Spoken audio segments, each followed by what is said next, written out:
소액 투자로서 가장 효율적인 투자가 뭐냐라고 묻는다면 저는 갭 투자를 말씀드립니다. 이런 갭 투자를 잘하려면 뭘 공부하면 좋을까요? 바로 교통망입니다. 제가 교통망을 잘 분석해서 했던 투자 중에 갭 투자 사례로 굉장히 큰 수익을 거뒀던 사례가 있습니다. 그때 당시에 광교 밑에 있는 월드메리디앙이라는 아파트를 교통호재를 보고 투자를 했었습니다. 이 아파트를 3억 중반부터 3억 후반에 매수를 할 수 있었고, 이 3억 중반부터 3억 후반에 매수한 아파트를 6억 중반, 6억 후반에 매도를 하면서 전부 엑시트를 했습니다. 그랬을 수 있었던 이유는 뭐였을까요? 네, 안녕하세요. 여러분의 부메이커입니다. 네, 오늘은 많은 분들이 궁금해하시는 교통망, 특히나 교통이 좋아지는 것만큼의 좋은 호재가 없잖아요. 사실 뉴스 자료들만 봐도 교통 호재가 뭐가 있는지는 금방 알 수 있잖아요. 그런 것만 보시기에는 이미 가공된 자료들로 다 발표된 내용들로 여러분들이 그냥 인지하는 것 정도밖에 되지 않기 때문에 이런 것들이 이제 언제 개통될 예정인지, 이미 착공된 건 무슨 사업들이고 이게 어떤 과정들을 통해서 교통망 계획들이 발표가 됐는지 배경들을 먼저 한번 알아보신다면 여러분들이 투자하시는 데 있어서, 그리고 내 집 마련하시는 데 있어서 굉장히 좋은 정보지 않을까 싶어서 어떤 식으로 공부하시면 되는지 한번 알려드리고자 이번 시간을 한번 준비해봤습니다. 여러분들의 시간은 소중하니까 1.5배속으로 시청을 권장드리고 저희 채널을 응원해 주시기 위해서 구독, 좋아요, 그리고 알람 설정해 주시면 감사하겠습니다. 자, 그러면 지금부터 저랑 사이트를 하나하나 열람해가면서 공부하는 시간 갖도록 할게요. 좀 주되게 보는 사이트들이 몇몇 개 있습니다. 그래서 그런 것들 한번 보여드려 볼게요. 첫 번째, 네이버를 먼저 보시면 됩니다. 네이버 부동산을 보시면 개발 정보를 먼저 보실 수 있습니다. 네이버 부동산에서 이 오른쪽 물건들이 여기 있죠. 우리가 보통 보는 거는 이 물건들을 어떻게 필터링해서 보는지 이것만 보시는데, 이걸 보기 이전에 이 오른편에 보시면 이 개발이라고 나와 있는 게 있습니다. 이 개발을 클릭하시면 지금 국토종합계획에, 그리고 교통망 계획에 포함되어 있는 개발 정보들을 보실 수 있습니다. 그래서 철도 지하철을 클릭하시면 철도 지하철 개발 계획이 어떻게 좀 발표가 되어 있는지, 지금 진행 현황이라든지 아니면 예정된 사업이 어떤 것들이 있는지를 표기해 줍니다. 그리고 이것뿐만 있는 게 아니라 도로도 있어요.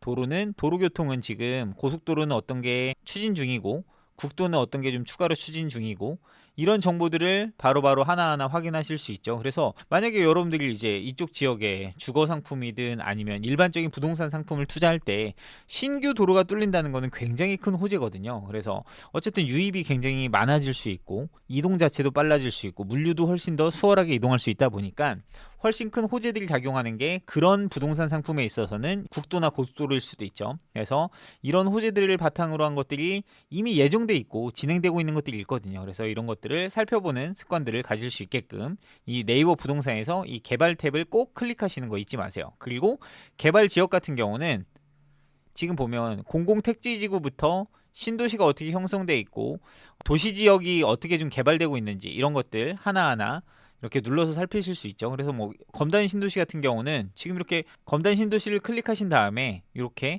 핑크색으로 되어 있는 이걸 누르게 되면 이 신도시가 어떻게 계획되어 있는지를 총괄된 내용을 다 보실 수 있습니다. 그래서 검단 신도시 같은 경우는 아직까지 개발 중이고 여기에 최대 수용 인원을 18만 명을 잡고 계획하고 있다라는 내용이 나와 있고, 근거 법률은 택지개발촉진법에 의해서 추진을 하고 있으면서 지금 여기 승인기관은 지금 LH, 토지주택공사 검단사업단이 추진하고 있다라고 나와 있죠. 그리고 이거는 민간에서 하는 게 아니라 공공에서 신도시 택지지구로 개발하고 있다라고 하는 내용이 이렇게 나와 있죠. 그래서 여기는 아직까지도 계속 개발이 진행 중인 그런 곳이다라는 것들이 이렇게 나와 있어요. 그리고 여기에 이 토지의 사용 용도가 어떻게 정해져 있는지도 나와 있죠. 그래서 녹지가 있고 주거지가 있고 상업지가 있고, 그러면 이런 검단 자체가 개발이 될 때 있어서 토지 분양을 할 때 어떤 개발 계획을 가지고 분양을 했는지 정보까지 이미 다 알 수 있다는 거죠. 그래서 개발 탭을 이용해서 여러분들이 보실 수 있다는 겁니다.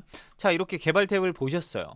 봐가지고 철도가 이런 게 놓일 예정이구나 라는 걸 봤어요. 그리고 여러분들 이거를 좀 더 면밀히 깊숙이 알아보고 싶습니다. 그러면 어떤 걸 가지고 공부를 해야 될까요? 가장 먼저 관심 가져야 될 거는 바로 철도 노선입니다. 우리가 부동산 투자를 할 때, 특히나 주거 상품을 투자할 때는 이 철도 노선이 굉장히 중요합니다. 철도 노선 중에서는 가장 중요한 건 바로 일반 철도 노선이죠. 고속철도가 아닌 일반 철도가 가장 중요합니다. 이미 진행되고 있는 공사 중인 그런 현장도 중요하지만 향후에 계획될 수 있는 기존부터 한 번씩 계속 회자됐었지만 착공을 못하고 있는 그런 사업장들이 어떤 곳들이 있는지 알아두면 좋겠죠.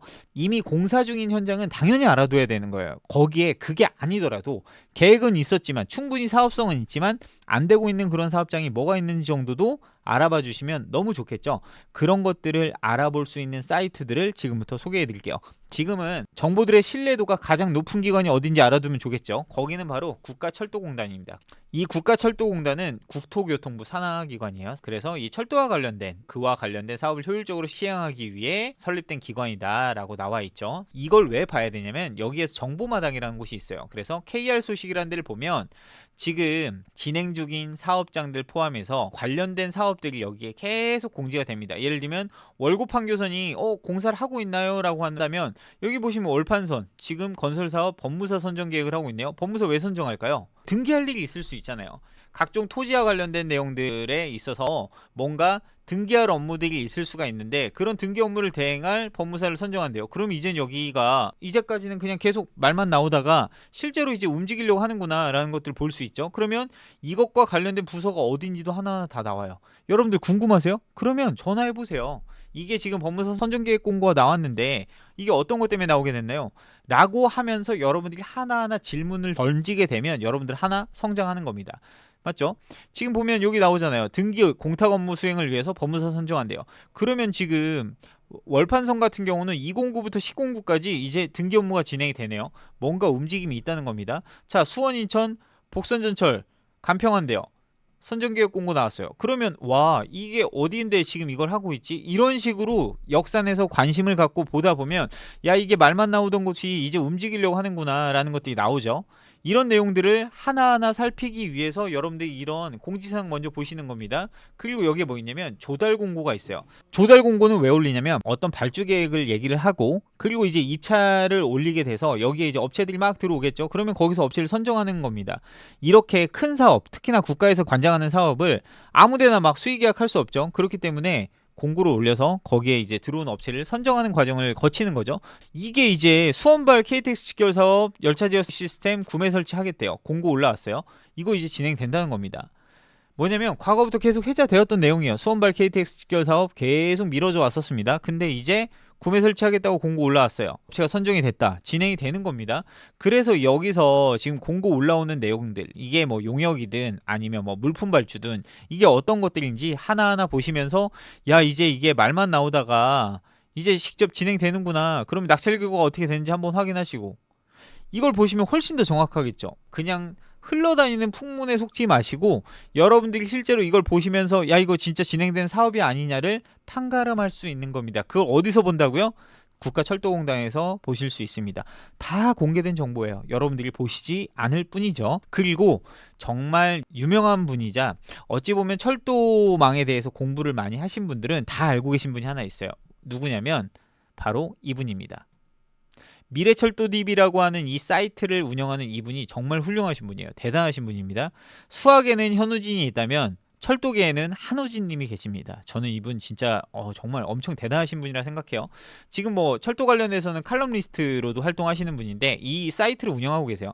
이 사이트만 달달달달 잘 외우셔도 여러분들은 그 누구보다 이 철도망에 대해서 다 꿰는 그런 분들이 될 겁니다.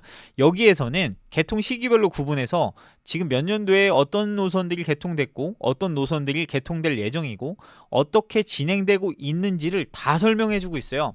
예를 들면 22년도에 개통했던 진접선, 신분당선 북부 연장 뭐 이런 얘기 다 나오고 있죠. 개통 예정인데 아직까지 진행되고 있는 것도 있고 개통이 안 된 곳도 있어요. 24년 개통 예정이라고 나와 있죠. 삼성동탄 광역급행철도 다 개통 예정이었었는데 안 된 곳은 안 됐다고 표시가 돼 있고 지금 진행을 하고 있는 곳은 이렇게 파란불, 문제없이 진행되고 있는 곳들은 이렇게 파란불로 보여주고 있고 노란불은 약간 뭐가 문제가 있는 거예요. 빨간불은 적색 신호가 켜진 겁니다. 그런 것들을 보면서 지금 이 사업들이 어떻게 되고 있는지 볼 수 있다는 거죠.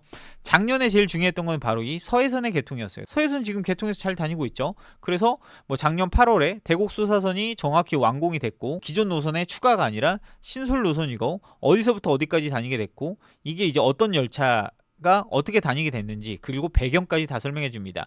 이거 23년도에 완공이 된 이 서해선은 과연 언제부터 추진됐을까요?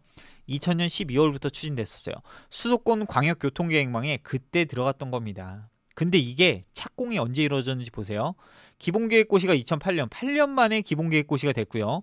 그 다음번에 우선협상 대상자 선정이 10년 만에 된 거예요. 그리고 여기 실시설계가 2015년, 15년 만에 실시설계가 일어났고 기공식, 착공이 2015년에. 기공식이 이때 열렸고, 자, 개통이 언제 됐죠? 2023년. 즉 8년 만에 개통이 된 겁니다. 7월 1일자로는 대구까지, 그래서 지금 일산역까지 개통 운행한 게 2023년 8월 25일이에요. 이게 또 연장됩니다. 어디까지? 탄현까지 연장이 돼요. 탄현에서 지금 또 운정까지도 연장된다라고 지금 얘기를 하고 있습니다. 또한 일산역에서 연장된 열차 운행 개통을 운정역까지 추가로 연장하는 것도 고려되고 있다 나오고 있죠. 이거 좀 중요한 거죠. 왜냐, 서해선은 어쨌든 김포공항까지 좀 빠르게 진입할 수 있는 노선이에요. 그러면 김포공항까지 가면 뭐가 다니나요? 9호선이 다닙니다. 그리고 서해선을 타고 대곡역까지 오면 뭐가 다니죠? GTX-A로 환승이 가능해요.